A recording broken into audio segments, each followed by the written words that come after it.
বিথিকে প্রশ্ন করেছি, বিথি আমি কি এটা করব? বিথি আমাকে শুধু একটাই কথা বলেছে, বিথি ছাড়া দিশার কোনো অস্তিত্ব নাই। তুমি উপরে উঠো, আমি সব সময় চাই, তোমার ভালো থাকার জন্য আমি সব করব, শুধু আমার একটাই শর্ত। শর্ত কি? তুমি ভিডিও সময় ভিডিও করবা, কিন্তু আমার সময় দিব না। সে তার ভাগের সময় দেবে না, যেমন আমার ভাগের সময় আমি কিন্তু তার কাছ থেকে আদায় করে নিই। বন্ধুত্বের সম্পর্ক কোনোদিন নষ্ট হয় না। অভিমানের খাতা যখন বড় হয় তাই সময়টা বেশি লাগে, কিন্তু বন্ধুত্ব কখনো শেষ হয় না, নষ্টও হয় না। একটা কথা সবসময় মনে রাখবেন, যেটা আমি নিজেও মনে রাখি, আমাকে আপনারা ওই খাতা থেকেই চিনেছেন। কোনোদিন জীবনে যেন আল্লাহ আমাকে এত বড় না করে যে খাতা থেকে বের মানুষ আমাকে চিনেছে সে খাতা আমি ভুলে যাই। এত বড়টা বেইমানি আল্লাহ আমার ভিতরে আজ পর্যন্ত কোনোদিন দেয়নি, আর দিবেও না। আপনারা আমাকে চিনতেন, আমার নিজস্ব কোনো পেজ ছিল, কোনো কিছু ছিল? জাস্ট আমি শখের বসে টিকটক করতাম, তাও অনেক আগে থেকে করতাম, ভাল লাগতো তাই টিকটক করতাম।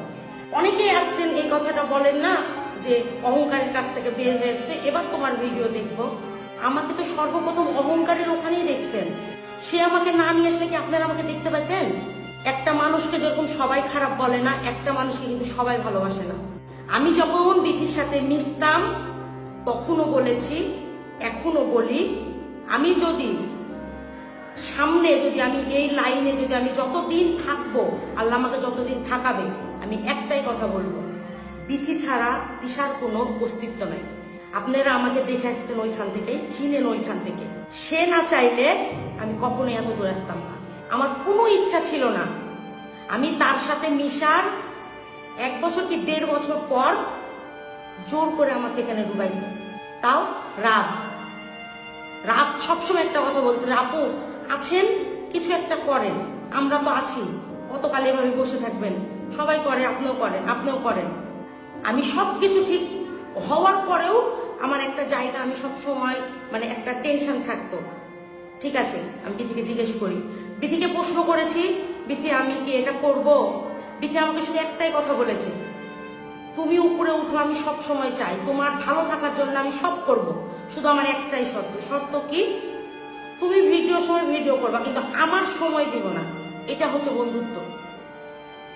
সে তার ভাগের সময় দেবে না, যেমন আমার ভাগের সময় আমি কিন্তু তার কাছ থেকে আদায় করে নিই। যখন আমরা দুজন গল্প করি তখন অন্য কিছু আরই করি না। যে মানুষটাকে খারাপ বলছেন, বা অনেকে আছে দেখি কথায় কথায় এই কথাটা বলে যে অহংকার। একটা মানুষের সাথে না মিশলে, তার সাথে না চললে কখনো মানুষকে চেনা যায় না। একটা মানুষের জেদ হতেই পারে। আমি ওর বান্ধবী, আমি ওর জেদ পালন করি, রাধার হাজবেন্ড ওর জেদ পালন করে, ওর বাবা ওর জেদ পালন করে, ওই তাদের কাছে জেদ করতেই পারে, ও আমার কাছে জেদ করতেই পারে। জেদ করার এই জায়গাটা হয়েছে কিভাবে? সুযোগ দিয়েছি তাই। আমি বলেছি ঠিক আছে তুমি করো, আমি করছি। এই কয়েকদিন কাজল আসলো, শুরু হয়ে গেল কাজলকে নিয়ে, দিশার জায়গাতে কাজলকে নিয়ে এসেছে। কেন? একটা মানুষের সাথে আর একটা মানুষ মিশতে পারে না? আমার হাজার হাজার ফ্রেন্ড, সবার সাথে কথা হয় এখন পর্যন্ত। আমার স্কুল লাইফ থেকে কলেজ শেষ করে আমার এখন পর্যন্ত যত ফ্রেন্ড সার্কেল আছে, আমি সময় পেলেই তাদের সাথে কথা বলি। হ্যাঁ, এইটা ঠিক যে আমি আগে নক দিতে পারি না, ওরা দিয়ে রাখে, তখন তাদের সাথে কথা বলি। তার মানে কি বিথির জায়গায় রিপ্লেস করে ফেলেছি? বিথিকে ব্যবহার করা শেষ, উঠে গেছে উপরে, আর দরকার নেই।